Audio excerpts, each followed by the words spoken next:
So, is it just me, or are we in a discourse epidemic? Like, does anyone want to have fun anymore? Every time I'm on the internet, it's like 19 videos about overconsumption, 19 videos about addressing the haters, and another 20 to 50 about just awful people who exist and we're giving more attention. And don't get me wrong, I love a good video essay and some schadenfreude as much as the next person, but I sort of feel like we're getting to a point where fun feels a little illegal, rare, looked down on. It just really feels like no one wants to have fun anymore. Look, I get it. We are living in a capitalist hellscape shithole. I know that more than anyone. And yet, why do I get the sense that, like, everyone is portraying this world in which suffering is the only noble way in which to live? Living in a capitalist hellscape has broken us. I get it. But it's also wired some really dangerous things into our little rat brain, like harmful ideas. What happened to creation for the joy and the fun of creation without needing to commodify it? What happened to thinking, you know what other people think about me is none of my business? What happened to fuck the haters, right? We used to live in a world where it was like, you know what, I'm gonna do what I wanna do, I'm gonna be an individual, but now we are stuck worrying about how every person, whether it's a YouTube commenter, our weird coworker, or someone from high school we haven't thought about looking at our Instagram, thinks, what if this is lame? What if it's not fun? What if it's a little cringe? We are living in a panopticon of our own making. We have this male gaze, except it's the internet gaze. We live thinking, I hope this doesn't end up in line, what if a stranger calls me cringe? What happened to just like going to the movies and having fun? What happened to fun movies, fun music, fun songs, fun TV shows?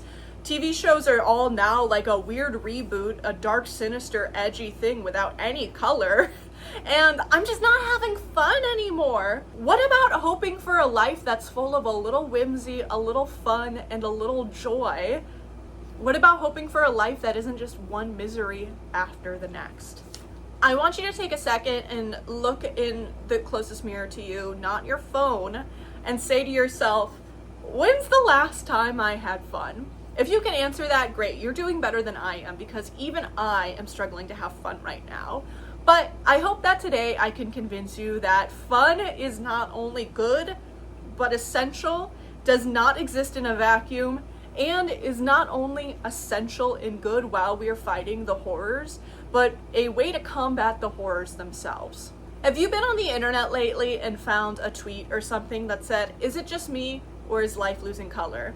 I've been thinking about these tweets or zeets or honestly Tumblr posts that were then posted on Twitter and then uploaded to Instagram Reels and then uploaded to YouTube Shorts, like between Young Sheldon clips. I've been thinking about these a lot, and unfortunately I can't relate. I have not known how to respond to this. And don't be like, Carly, well, some people are mentally ill, okay? Some people are mentally ill. Yeah, no shit, dipshit, I'm one of them. And yet, I'm still seeing life in color. You want to know why? A lot of it's in my control. I live in a town that is colorful, and not everyone can pick where they live, but some people can. And I go out and explore nature, which not everyone can do, but some people can. I fill my house with beautiful things that interest me and are fascinating, and I'm not living in a minimalist hellscape. And I look around, and every day it's like a gallery of who I am and who I want to be. My life is very colorful, and I get it. The higher-ups, the people in charge, they don't want us to be joyful. They can't control my life. They'll try. They'll scroll. They'll say, scroll. See how life has no color? See how bored as shit you are? We have the power to change these things. Not only do we have the power to change these things, we have the moral obligation to change these things. Life might be lacking color in comparison to what it used to be. Yes, the McDonald's is not bright orange and red and yellow anymore, but you know what still is? The leaves on a fall day. And listen, everything I do is gonna say get outside, right? There are levels of activity for every ability. Just go outside, take a deep breath, you'll find color again, I promise. Surround yourself with colorful people. Engage in colorful hobbies, both literally and metaphorically. You will find life's color again. I just need you to put in a little effort. I was researching for this video and it took me to Reddit, my favorite place on the internet, and I saw a post I'm gonna pop up here that said something like, is it just me or does no one have fun anymore? Does no one have a joie de vivre? No one has a sense of whimsy? I get it. I'm asking myself the same thing in this video, and the comments really bummed me out. It was a lot of people being like, well, because it's a capitalist hellscape and we can't afford to have fun anymore and everything's awful, I come home from work and I lay in bed and I rot because it's the only thing I can do. Brother, I get it. Like, I come home from work tired too. I have a very physically and emotionally demanding job. And it's kind of sad, no, that we don't have hope for a life that isn't full of misery, that is just working, that is just interacting with the horrors. I get it. Life's a shithole. You don't have to tell me. I know more than anyone that life is such a shithole right now. But not everything is. Not everything is. And if we keep saying everything sucks, if the entire world sucks, then what's the point of saving it, right? Like, where's the hope? If everything sucks, we're all dying, we can't have any fun, like, where's our motivation to keep the world going, to protect the people we love? If it's all pain all the time, then when the world ends, it'll just be one big celebration and relief, no? So we need to have fun. We need to have pockets of joy and hope because it gives us something to fight for. If all of us are miserable and suffering all the time, then what's the point of saving anything? We need to have things we look forward to. We need to have things that bring us joy. It is not noble to be miserable. It is not noble to be miserable. I, for a long time, worked with artists. My first professional job was working with teenage artists, and they were the pinnacle of the starving artist metaphor. And it was so painful to watch because I know, as an adult who understands teen brains, that there's no real such thing as the starving or suffering artist. If you're starving and suffering, you're not going to have enough joy to like pick up the pen that you need to write or draw. It's not noble. It is not noble to be miserable. And if there's one thing I can get across to everyone, it's like, you have to have hope because that's what's going to give you something to fight for. Last year I saw a movie that absolutely flopped and got a lot of grief, but I think everyone's wrong about it, and that's the movie Megalopolis. In this movie, Adam Driver's bizarre character is catching a lot of grief from higher ups in the government and in his town because he wants to create a society in which people don't just have to work all the time and can actually enjoy life outside of labor, and he was shut down for it. And I think that's sort of a metaphor for what's going on right now. I am telling you to create media, engage in activities, do things that exist outside of labor and misery so that we can create a life worth fighting for. Do I think it's a surprise that Megalopolis flopped? No. Do I have a conspiracy theory that maybe it's flopping because the core message is that we have more in our life other than labor? Maybe. Do I think that movie is a really good example of how no one wants to have fun anymore? Yeah, that movie's fun. You know what other movie was fun? Freaking Red 1. Did y'all see Red 1? That movie was just fun. I should be allowed, and I do, and I am allowed to like movies that are just fun. Another fun movie? Better Man. You know what it did? It flopped because people said it's weird, it's got a monkey. Grow up. We have fun here, whether you like it or not. I think the other thing that is stopping people having fun is cringe culture. Cringe culture is extremely dangerous. This whole cringe culture thing is kind of wrecking the youth, wrecking all of us. I was alerted of like a tweet or something where someone posted a picture of a woman buying one banana at Whole Foods and says, "Isn't it cringe that this woman's buying one banana?" No. You're buying 0 bananas, or maybe 6. I don't see a difference between 0, 1, 2, 3, 4, 5, 6 bananas. We are living in a world that makes us so afraid of everybody looking at us and thinking that, God forbid, what we're doing is cringe. Cringe is like a new made up word too that like doesn't really make sense. I guess being cringe is to behave in a way that would make other people cringe, but I don't really see how that's any of my business. We're creating a world in which the most damning sin a person can do is like be a little annoying. Like, God forbid you're a little annoying, a little loud, a little extra, a little much. Okay, I don't see how that's any of my business. I think maybe one of the reasons like no one's having fun anymore and we're in this discourse epidemic is because frankly, it's a lot easier to create media that is reactionary rather than proactive and unique. Like, this is the first video I filmed in months, and it is by its very nature a reaction to discourse I'm seeing now. This video is discourse. I am my own worst enemy, and yet I sort of think that we can do better for ourselves. So Carly, you're yapping like a whole lot about like why no one wants to have fun anymore. What are we gonna do about it? I like to think I'm fun. Like, I think that this is fun. Like, I have like various skulls and skeletons and they're definitely broken and who cares? So like, what are we gonna do about it? No one's having any fun anymore. What will we do about it? Well, I think we should start doing things that are a little more fun. Here's some things that I am going to challenge you to try today that are like a little fun. And do as many or as few as you want. Go outside and take a walk and like look at cute animals and say, wow, that animal is cute. I love that bird.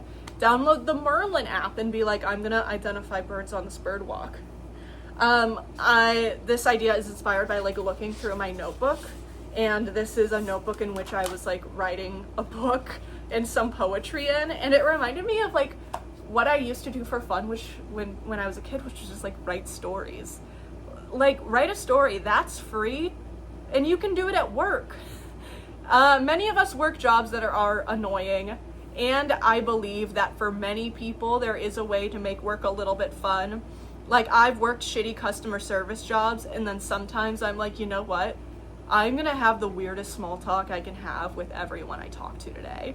Like, I'm gonna see how many times I can introduce this weird topic of conversation. I'm gonna see what I can learn about people. It's sort of like when I grew up going to church, and I was like, church is so boring. And I still kind of think church is boring, but you know, it's important that I like experience things that I don't agree with now. The way I got through church being boring, I sung as loud as I can. I sung those hymns like my very life depended on it. Catch me singing I Will Raise You Up. Oh wait, that's a Josh Groban song. No, I'm thinking of the other one. It's I will raise you up.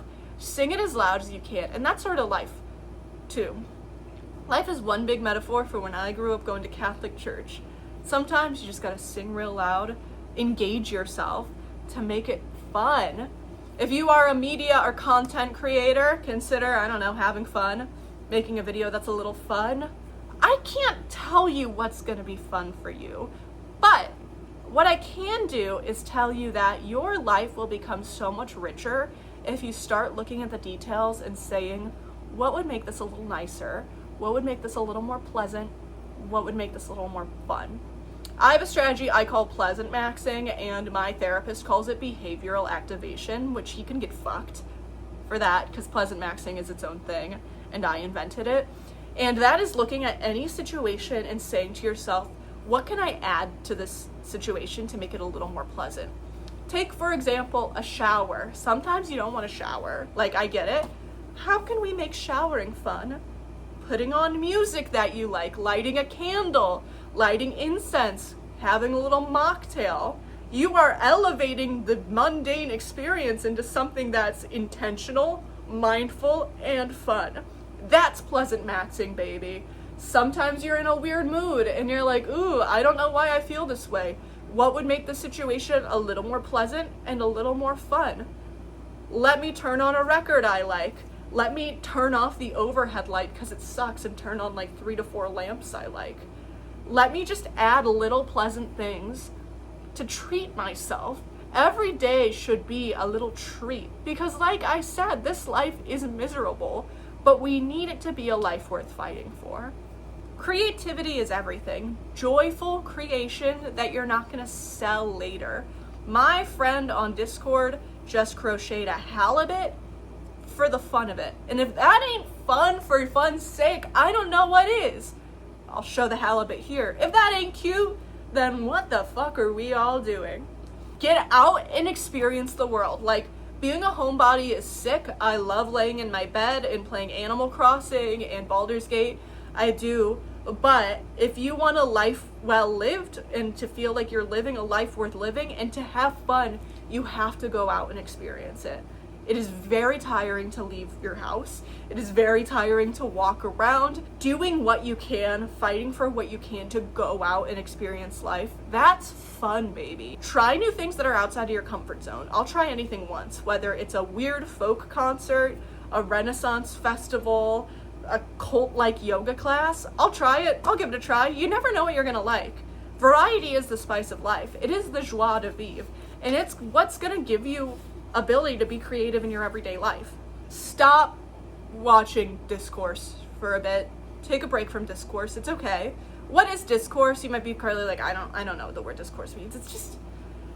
It's sort of like pornography. You'll know it when you see it. It's like 19 YouTube videos that are like the secret hidden truth between XYZ and why the thing you like actually sucks. And it's sort of like, I get it. Life's a hellscape. Life's a hellscape. We're going in circles and we're going in circles. And that's what the people want. The people want us thinking that life is a constant hellscape that there's no escape from. There is an escape, my friends. We just gotta fight for it. I would be remiss if I didn't mention some content creators that I actually think are having fun all the time. So Scott Kramer, he loves to have fun. He recently did a video that's just like cool hideouts from TV shows. I think that's fun. Another creators that I think are always having fun. Lucas and Jacob Crookshank, they're having fun. Seffi and Nygaard, having fun. And a special shout out to Maddie Hartz, who's a channel I've been watching a lot lately. She is having fun. She's talking about Limited 2, Bath and Body Works, Club Libby Lou. Do you guys remember Club Libby Lou? We can have fun again. We just have to do it. Have fun or else. Bye, guys. I want to get away. I wanna